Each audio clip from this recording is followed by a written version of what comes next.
Trolley भर के नहीं, वो जनता की पसंद रहती है, जनता की चाहत रहती है, और अगर जनता कहेगी तो वो भी बुला दिया जाएगा। इसमें कोई बहुत बड़ी बात नहीं है। हम केसारी जी से बात कर लेंगे कि भाई अपने साथ की एक्ट्रेसेस से बात कर लें और उनको भी ले आवे। एक बार हमारे क्षेत्र की जनता देखना चाहती है। हिस्ट्री शीटर होने के बावजूद, लड़की का देह व्यापार करने के बावजूद, 43 दफ़े कनाडा महिलाओं को छोड़ने के बावजूद, जेल के बाहर हैं बैजू यादव की हत्या करने के बावजूद, सोना ढोने के बावजूद, सारे अपराध करने के बावजूद, हिस्ट्री शीटर होने के बावजूद जेल के बाहर है, तो बाबा कृपा तो उन पर भी है। बाहुबली मतलब क्या हुआ? जिसके बाजुओं में ताकत हो। तो अगर हमारे गरीब जनता के हक और हिफाजत के, रक्षा के लिए, हक और हकूक़ की लड़ाई के लिए हमें किसी प्रकार के बल का इस्तेमाल करना पड़ेगा, हम उस बल का इस्तेमाल करेंगे। नमस्कार, आप सभी का स्वागत है चौथा स्तंभ यूपी न्यूज़ में। चौथा स्तंभ का चुनावी यात्रा जो है वह महाराजगंज के नौतनवा विधानसभा में पहुंच चुका है। हमारे साथ नौतनवा के सिटिंग विधायक अमनमणि त्रिपाठी जी हैं। सर, सबसे पहले तो स्वागत है आपका। Thank you so much. Sir, interview शुरू करने से पहले हम कोशिश करेंगे एज ए पत्रकार होने के नाते कि मीडिया में जितने भी आरोप आप पर लगे हैं आज तक, बगैर आपको असहज किए उनके सारे जवाब हमें मिले, और उम्मीद करते हैं कि आप ऐसा करेंगे। बिल्कुल सर, सबसे पहला हमारा सवाल ये है कि आपको बाहुबली विधायक क्यों कहते हैं? गरीब जनता या किसान है, हमारे क्षेत्र का निवासी, उनके कार्यों के लिए किसी अधिकारी से एक दफ़े कहिए। सर, थोड़ा सा आवाज़ लाओ। हाँ, अधिकारियों से कहिए तो आप ये बताइए, अधिकारी गरीब जनता काम नहीं करते, पैसा ले लेते हैं, भ्रष्टाचारिता मचाते हैं। अगर उनके हक और हकूक़ की लड़ाई को लड़ने के लिए हमें किसी भी स्तर पे उतर के लड़ना पड़ेगा, हम गरीब के हक की लड़ाई लड़ेंगे। तो उसमें विरोधियों नाम दे दिया कि बाहुबली है। बाहुबली मतलब क्या हुआ? जिसके बाजुओं में ताकत हो। तो अगर हमारे गरीब जनता के हक और हिफाजत के, रक्षा के लिए, हक और हकूक़ की लड़ाई के लिए हमें किसी प्रकार के बल का इस्तेमाल करना पड़ेगा, हम उस बल का इस्तेमाल करेंगे। आपकी स्कूलिंग कहाँ से हुई है, पूरी पढ़ाई, और आप पहली बार राजनीतिक मंच पर कब आए? कुछ प्राइमरी पढ़ाई मेरी गोरखपुर कामल प्राइमरी स्कूल में हुई। उसके बाद मैं सेंट जोसेफ डीपीएस नोएडा गया। डीपीएस नोएडा से मैंने सेंट जोसेफ नैनीताल से पढ़ाई की। फिर ग्रेजुएशन मैंने गोरखपुर यूनिवर्सिटी से LLB और BA और फिर LLB किया। कुछ ऐसा अलग हो जो आपको याद हो, पापा से जुड़ी हुई ऐसी मेमोरी? 96 का इलेक्शन जीते थे, तो वह मुझे याद है, वो आए थे घर पे, पूरा अबीर में सने हुए थे ऊपर से नीचे तक। और उसके बाद फिर वो लखनऊ गए थे। फिर पता चला था, पहली बार दिल्ली में थे, वो दिल्ली गए थे। फिर क्या कुछ वो लोकतांत्रिक कांग्रेस वाली सरकार बन रही थी, बिगड़ रही थी। उसके बाद हम लोग, पता चला कि फादर हमारे मिनिस्टर बन रहे। तो हमें ये भी नहीं पता था कि मिनिस्टर का मतलब क्या होता है। तो बाद में पता चला, अच्छा मिनिस्टर हो गए, ये क्या, ये एम्बेसडर गाड़ी मिल गई चलने को, ये सिक्योरिटी मिल गई, पुलिस वाले लग गए घर पे। तो पता, अच्छा मिनिस्टर कोई और बड़ी चीज़ होती है जो पापा हो गए। 2022 के चुनाव का प्रमुख मुद्दा क्या है? सुना है कि आपने 20,000 छात्रों का कोरोना काल में फीस भी माफ़ किया। 20,000 बच्चों का फीस माफ़ किया कोरोना में। हर बच्चों का 100% जो हमारे विद्यालय में, हमारे अपनी शैक्षिक संस्थाएं हैं, उसमें जो बच्चे हैं उनकी 3 महीने की फ़ीस हमने उस लॉकडाउन के दौरान माफ़ कर दी थी, क्योंकि हमें सब अपने क्षेत्र के लोगों की आर्थिक स्थिति के बारे में जानकारी है। अन्य लोग दबाव बना रहे थे। हमने अन्य विद्यालयों से भी रिक्वेस्ट किया, और विषय जब आया कि भाई विद्यालय बंद रहेगा, अध्यापकों की तनख्वाह कैसे जाएगी, फीस नहीं आएगी, तो हमने अपने पास से दिया। अध्यापक का भी परिवार है, वो कैसे पढ़ाएगा लिखाएगा? हमने उनके भी पैसे, उनको भी तनख्वाह दी, घर बैठा के दी। कोरोना में जो सोशल वर्क हमने किया, उसमें हमने उन अध्यापकों से मदद ली कि भाई आप हमारी इतनी मदद करिए। हमने 5 से 10,000 लोगों को 3 महीने तक अपने इंटर कॉलेज और डिग्री कॉलेजों में जगह दे के रुकाया, खाना पीना खिलाया। 3 महीने तक कम से कम 5,000 आदमी थे। तो उसमें उन अध्यापकों से मदद ली और उनको तनख्वाह भी पूरी दी, और समाज का लाभ भला हो सके किसी तरीके से, उस पर हम लोगों ने काम किया। 20,000 बच्चों की फ़ीस की बात आपने कही, तो वही कोविड काल में हमने उसको माफ़ किया था। 20,000 बच्चों की फ़ीस थी, वो माफ़ की गई थी। और सबसे बड़ा मुद्दा इलेक्शन में, आज देखिए, हमने 18 से 20 घंटा लाइट नौतनवा विधानसभा क्षेत्र को देके दिखाने का काम किया। हमारे फादर ने हर ग्राम सभा का इलेक्ट्रिफिकेशन कराया, और 5 साल भाई मुन्ना सिंह जी विधायक रहे, तो वो बिजली के पोल और तार तमाशीन बन के गांव में खड़े रहे। हाई मास लाइटें नहीं जलती रहीं, जर्जर व्यवस्था सड़कों की थी। हमने सबको सुदृढ़ करके, बेहतर करके जनता के बीच में पूरी प्रस्तुत किया कि ये अमनमणि त्रिपाठी जी ने किया, तो उसको रीडेवलप करके हम ये आपके बीच में फिर डेवलप दे रहे हैं। अमन त्रिपाठी 2012 में लगभग 6000 मतों से पराजित होते हैं। 2017 में अमन त्रिपाठी मोदी योगी लहर में करीब 32,000 वोटों से जीत कर आते हैं। इस बार जीत का अंतर कितना बड़ा होगा? जनता तय करेगी और जनता के बीच हम घूम रहे हैं। जनता हमको लेकर के उत्साहित है। जनता ने देखा है कि 5 साल उनका संरक्षण, विकास और हर मुद्दे पे हमने कैसे उनकी रख रखाव किया है, तो वो हमारे साथ खड़े हैं। अभी तो इलेक्शन का रिजल्ट बताएगा कि अंतर क्या रहेगा। थोड़ा सा हम इंटरव्यू में मनोरंजन भी डालने की कोशिश करते हैं। 2017 में जो भोजपुरी के सुपरस्टार हैं खेसारी लाल, वो आते हैं, आप जेल में रहते हैं, उन्होंने प्रचार किया और उसके बाद उन्होंने कहा था कि आपको बड़े भाई की तरह मानते हैं, व्यक्तिगत संबंध है आपको, यहाँ तक कि उन्होंने कृष्ण की उपाधि दी थी। तो एक नेता का और एक भोजपुरी सुपरस्टार का जो दोस्ती है वो कहाँ से शुरू होता है? हम लोग भोजपुरी क्षेत्र के रहने वाले हैं जहाँ पे भोजपुरी बोली जाती है और बहुत से ऐसे मंच होते हैं जो हम लोगों को साझा करने पड़ते हैं। वो हमसे कई कार्यक्रमों में मिले, हमारी उनकी मुलाकात हुई, बातचीत हुई, नंबर्स एक्सचेंज हुए, बातचीत होने लगी।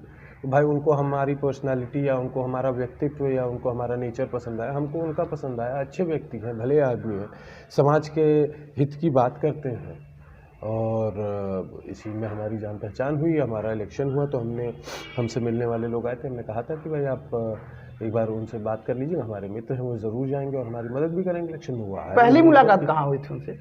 गोरखपुर में किसी कार्यक्रम में हुई थी। अच्छा, जो मुझे याद है। खेसारी लाल यादव जी तकरीबन मुझे जहाँ तक पता है एक शो के लिए या प्रचार के लिए 25 से 30 लाख रुपए वो लेते हैं और उन्होंने एक इंटरव्यू में कहा था कि अगर आप बुलाते हैं तो इस बार भी वो चुनाव प्रचार में शामिल होंगे। ये तो इलेक्शन डिसाइड करेगा ना। आपके सामने है कि इलेक्शन कमीशन ने कह दिया कि कोई रैलीज नहीं होंगी, कोई रोड शोज़ नहीं होंगे। तो अगर रोड शोज़ और रैलीज़ की परमिशन मिलेंगी तो हम उनसे बात करेंगे कि भाई साहब ज़रा 2 दिन 1 दिन का मौका हमें फिर दे दीजिए। उन्होंने कहा था कि पिछली बार 2017 में अगर अमन जीतते हैं चुनाव तो वो ट्रॉली भर के मुंबई से हीरोइनें लाएंगे। क्या ऐसा कुछ हुआ था? ट्रॉली भर के नहीं, वो जनता की पसंद रहती है, जनता की चाहत रहती है और अगर जनता कहेगी तो वो भी बुला दिया जाएगा। इसमें कोई बहुत बड़ी बात नहीं है। हम खेसारी जी से बात कर लेंगे कि भाई अपने साथी एक्ट्रेसेस से बात कर लें और उनको भी ले आवे। एक बार हमारे क्षेत्र की जनता देखना चाहती है। आपने शादी किया तो वो जहाँ तक मुझे पता चला वकालत भी करती हैं, बाइक राइडर भी हैं, तो क्या इस चुनाव में प्रचार करते हुए दिख सकती हैं क्या? चुनाव में वो है ही है। वो कल भी क्षेत्र में थी, परसों भी, पिछले 4-5 दिन से क्षेत्र में, उससे पहले भी आई थी तो क्षेत्र में गई थी और वो हमारे धर्म पत्नी है तो क्यों नहीं हमारा प्रचार करेंगे। आपकी दोनों जो बहनें हैं वो पिछले चुनाव में नौतनवा विधानसभा में उनका मतलब एक तरीके से कह सकते हैं बम्पर जो है मतदाताओं पर छाप पड़ा था। इस विधानसभा चुनाव में उनकी दोनों बहनें की भूमिका क्या होगी? दोनों बहनों ने जिस मेहनत से हमारे इलेक्शन कैंपेन को हैंडल किया था और हमारे चुनाव जीतने में अहम भूमिका निभाई थी, हमारी बहनें और फिर हमारा प्रचार करेंगी और जो उनसे हो पड़ेगा वो करेंगी। वो तो बेचारी दोनों बहुत परेशान है। इलेक्शन डिक्लेयर हो गया, प्रतिदिन हमारी उनकी वार्ता हो रही है। हम लोग प्लान कर रहे हैं क्या क्या कैसे कैसे करना है, तो उसी की चर्चा चल रही है। फाइनलाइज हो जाएगा तो सब चीज़ शुरू हो जाएगी।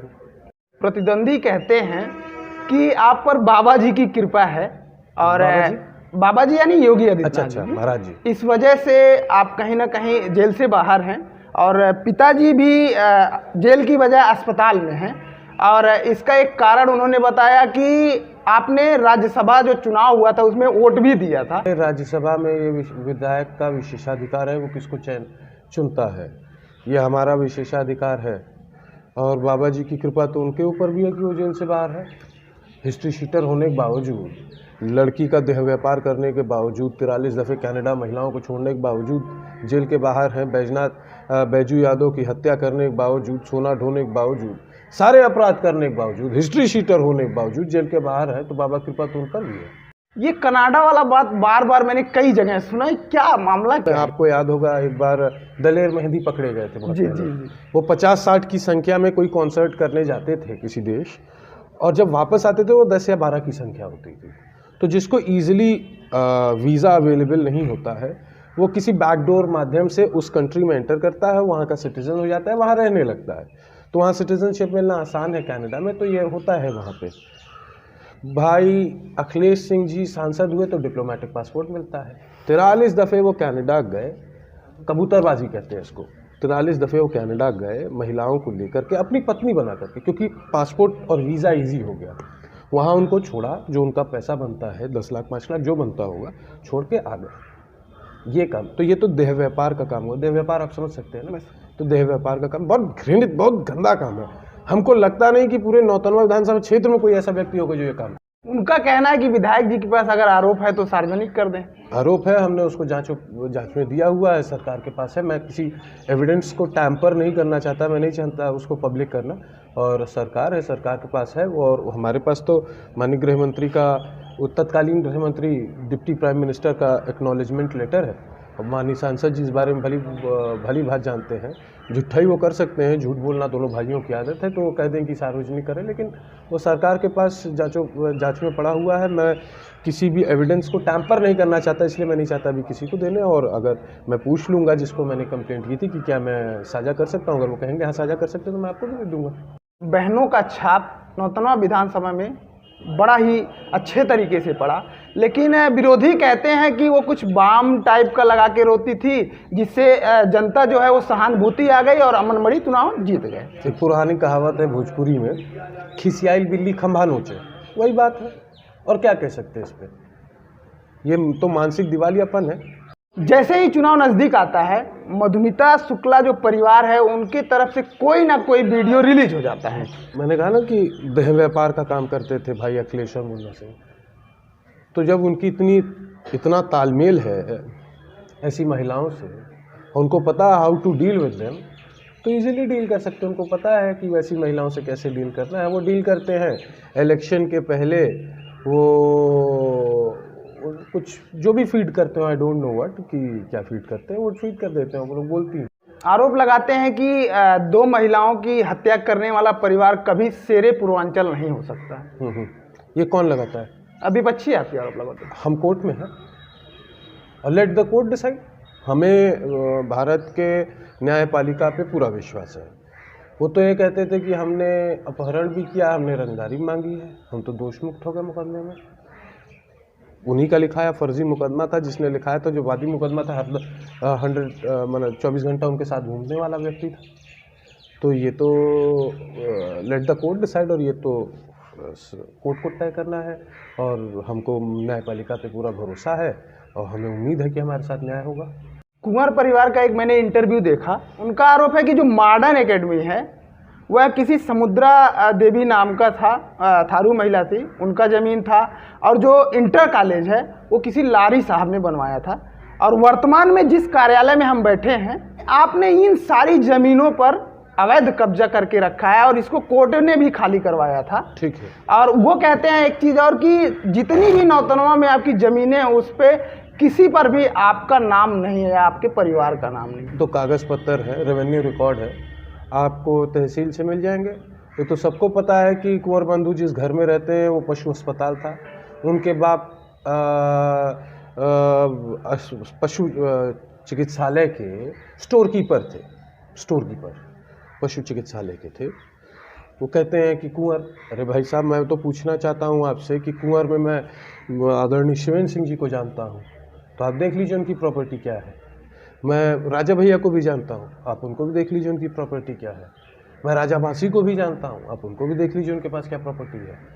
सबको जानता हूँ। मैं कहता हूँ गिरी पड़ी स्थिति में अगर कोई स्टेट होता है, कोई कुंवर होता है, तो 2-4-10 डिसमिल और बड़ी पुरानी टूटी हुई सी सही महल होता ज़रूर है। ये भी मधुबनी ले चल करके मऊ दिखा दें हमको कि इनका कितना बड़ा महल है। ये मैं बात लेट मी कंप्लीट। ये भी मधुबनी ले चल करके, जहाँ के रहने वाले हैं, जहाँ के कुंवरी बनते हैं, चल करके दिखा दे, अरे तुम्हारे बाप पशु अस्पताल के स्टोर कीपर थे, वो पशु अस्पताल था जिसको तुमने 229B से कब्जा कर लिया है। अब तुम तय करोगे कि क्या किसका है क्या किसका नहीं है। एक को डिसमिल जमीन तुमको तुम्हारा स्टेट में आती थी क्या? तुम कहते हो अस्पताल मैंने दान दे दिया। अरे अस्पताल की ज़मीन इस इलाके के यहाँ के थारुओं की थी, सम्रांत थारुओं की थी, जो तुमने ज़बरदस्ती गलत पेपर वर्क करके 129B से आ गए तुम। तो हमें पता है उनके कागज़ पत्तर क्या हैं, उनकी ज़मीनें क्या हैं, और पूरे नौतनवा को पता है कि जिस घर में वो रहते हैं वो पशु अस्पताल था। तो वो पशु अस्पताल कैसे बहनामा हो गया? कब्जा किया हुआ है। वो कहते हैं कि हमने 3 एकड़ जमीन दान दे दिया और अमरमणि परिवार है कि वो जमीनों पे कब्जा करता है। मैं भी तो जानना चाहता हूँ, आपने 3 एकड़ जमीन दान दे दिया तो उस जमीन में आप वरासत से आए थे? आपके पिता कुंवर घनश्याम सिंह और उनके पिता का बहनामा था जिसमें आप दान में आए थे और आपने दान दे दिया, आप वरासत से आए थे।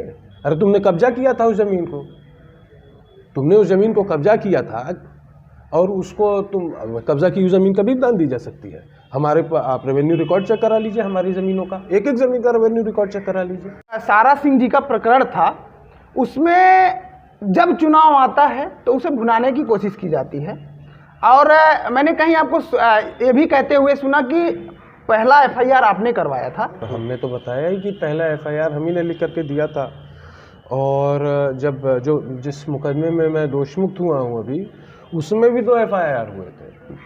उसमें भी एक पहला एप्लीकेशन दिया गया पुलिस आने पे कि अमनमणि त्रिपाठी मेरे पूर्व के परिचित थे, मुझसे खड़े होकर बातचीत कर रहे थे। वादी मुकदमा आधे घंटे में बदल जाता और कहता है अमनमणि त्रिपाठी मेरा अपहरण किया, मुझसे रंगदारी मांगी, ये किया वो किया। ऐसा आधे घंटे में और 18 दिन में क्या हो जाता? इस विषय में भी ऐसा ही है। वादी मुकदमा ने एक्सीडेंट के बाद कुछ कहा है, 18 दिन बाद कुछ कहा है और हर बार ये कह देता उस समय मेरा दिमाग नहीं काम कर रहा था, उस समय मैं परेशान था।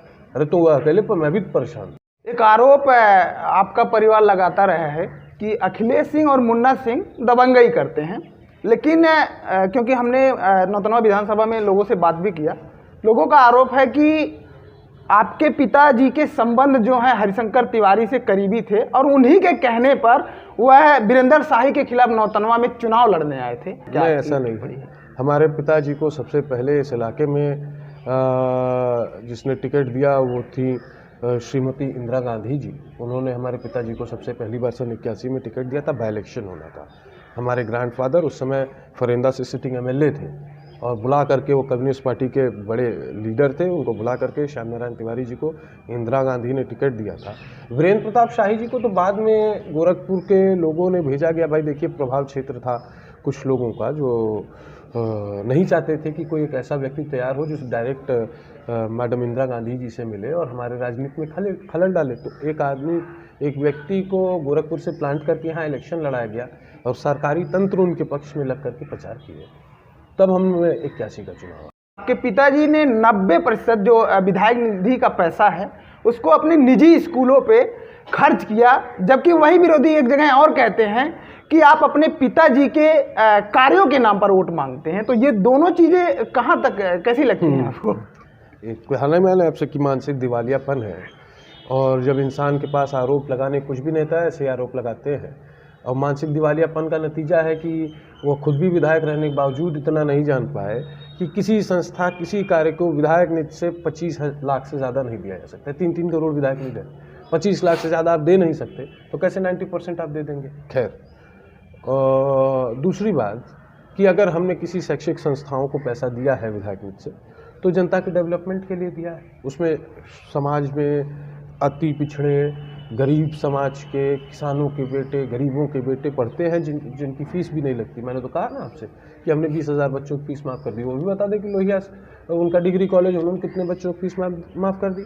या हमारे पास कोई गरीब आ गया, आप अभी चले जाइए हमारे ऑफिस में, देखिए कम से कम 500-700 लेटर पैड पड़े होंगे, हर दिन जाते हैं यहाँ से कि इसकी फ़ीस माफ़ कर दीजिए, इसकी फ़ीस माफ़ कर दी। हम दिल्ली सिफारिश करके भेजते हैं, सब बच्चे फ्री में पढ़ते हैं हमारे। आरोप है कि चुनाव नज़दीक आता है तो आप साड़ी, शराब, पैसा बांटते हैं और एक आरोप और है कि आप चुनाव जीतने के बाद क्षेत्र में नज़र नहीं आते हैं, केवल समारोहों को छोड़ दिया जाए तो। असत्य बात है एकदम। समारोह बढ़ाना समारोह थोड़ी होता है, या जनसंपर्क और जनता के बीच में आप खुद जा करके पूछ लीजिए। आरोप तो विरोधी का काम, विपक्षी काम होता है, वो मैक्सिमम आरोप ही लगाएगा। लेकिन मैं आपसे पूछना चाहता हूँ, आप जा करके जनता से पूछिए ना कि भाई आप बताइए अमनमणि त्रिपाठी जी आए कि नहीं आए। मैं तो जानता हूँ, तो जनता यही कहती है कि बाबू विधायक बांटा, और मैं नहीं भी विधायक था, हमारे फादर विधायक थे, तो भी हम यही क्षेत्र में घूमते रहे, हमारे तो भी हम यही क्षेत्र में घूमते रहे और आज भी घूम रहे। जनता कहती है, आप जाकर पूछ लीजिए लोगों से कि बाबू तू रहला तो कई बेर रहिला, नहीं तो मुन्ना सिंह तो आज तक कभी मुंह दिखाने नहीं आए। नवासी में आते हैं चुनाव जीतते हैं कांग्रेस से, 89 में पहली बार चुनाव जीते हैं कांग्रेस। 89 में इलेक्शन पहली बार जीते, हाँ। कंटेस्ट 81 में पहली बार। हाँ, उसके बाद फिर कांग्रेस से जीतते हैं, बसपा में वो शामिल हो जाते हैं, मंत्री बनते हैं। उनकी विरासत को जानना चाहते हैं कि अमन मणि किस हद तक संभाल पाए हैं। These are the big shoes to put on.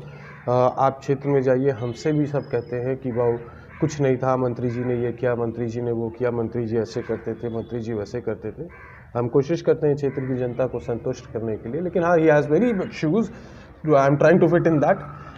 मैं कोशिश कर रहा हूँ उसमें फिट करने का। और अभी तो शुरुआत है, अभी तो हमें 5 साल हुए हैं, जनता और अभी अपना स्नेह प्यार आशीर्वाद हमें देगी। और हमने भी निरंतर जनता के हक और हकूक़ की लड़ाई लड़ी है, तो निश्चित तौर पर जनता हमारा साथ देने जा रही है। तो जनता का साथ और आशीर्वाद रहेगा तो निश्चित तौर पे अपने पिताजी के कार्यों की तुलना में हम खड़े हो सकेंगे।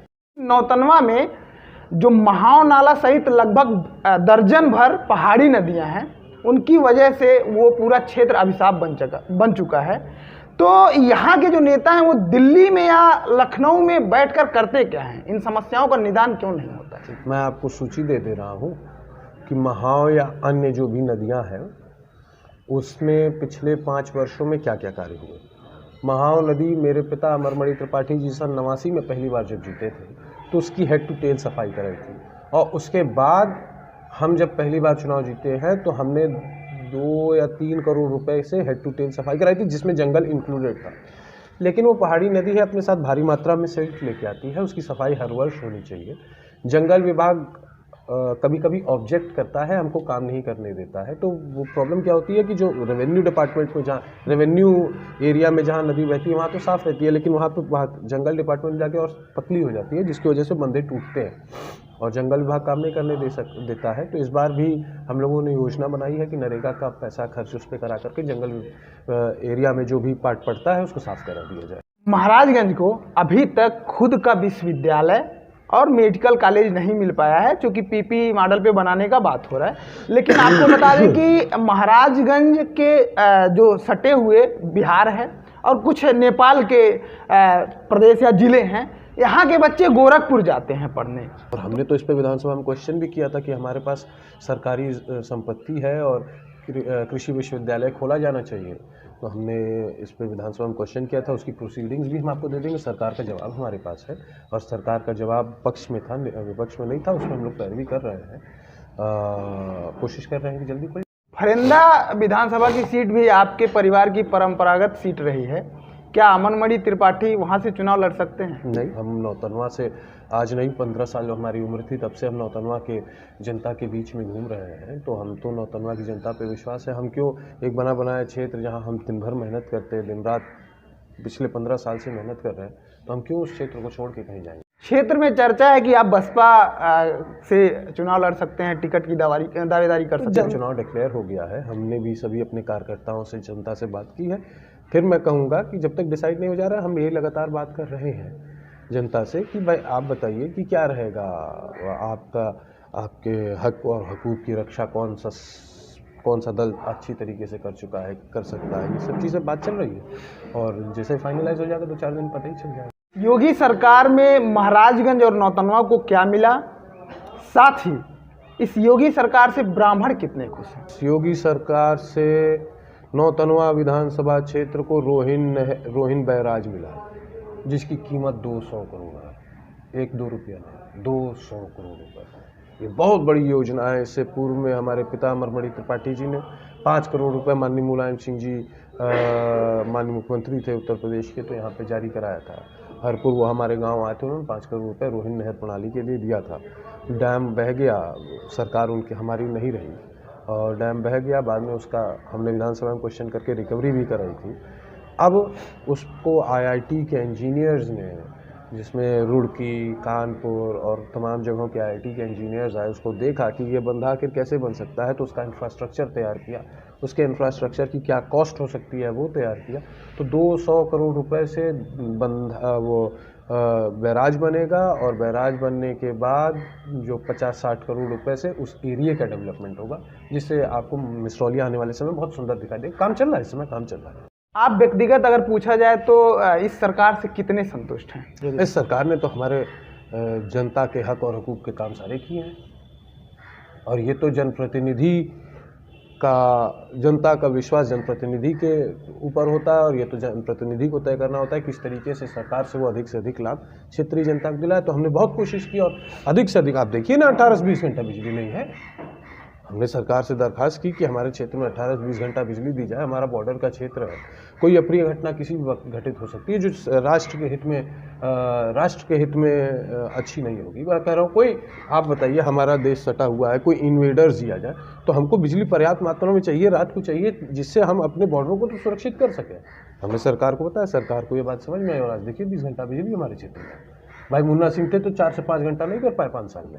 चूंकि अखिलेश यादव जी और शिवपाल यादव जी एक हो गए हैं, हो गए, तो क्या, और आपका जैसा मैंने सुना भी है कि आपका शिवपाल जी से करीबी ज़्यादा रहा है जी, करीबी नहीं भाई, हमारे गार्जियन, हमारे चाचा है। तो क्या ऐसा नहीं हो सकता है कि अमन जी के लिए शिवपाल जी नौतनवा की सीट मांग लें?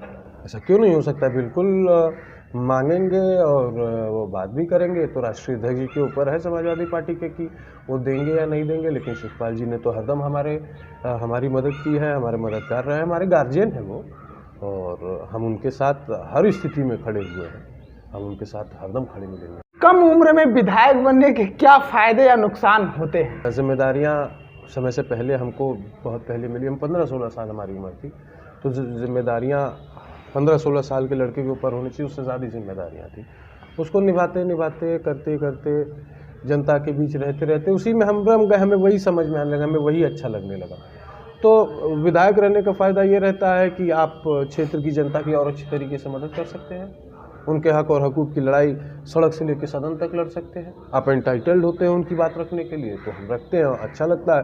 नौजवान होते इस तरह तेज़ी से जनता का काम, आप देख लीजिए पिछले 5 सालों में विधानसभा की प्रोसीडिंग उठा के सर्वाधिक क्वेश्चन अमन मणि त्रिपाठी के होंगे, जो पहली बार मेंबर ऑफ लेजिस्लेटिव असेंबली हुआ है। विधायक जी, आपने बखूबी हमारे सवालों का जवाब दिया, हमें उम्मीद है कि जो जनता है उसको भी पसंद आएगा। नहीं, बिल्कुल। और साथ ही आप सभी लोग इस तरीके के इंटरव्यू देखने के लिए, या महाराजगंज की जो विधानसभा सीटें हैं वहाँ की क्या स्थिति है उसको देखने के लिए आप लोग बने रहिए चौथा स्तंभ यूपी न्यूज़ के साथ। हमारे साथ कैमरा के पीछे हमारा साथ दिया है चंद्रकांत और प्रदीप।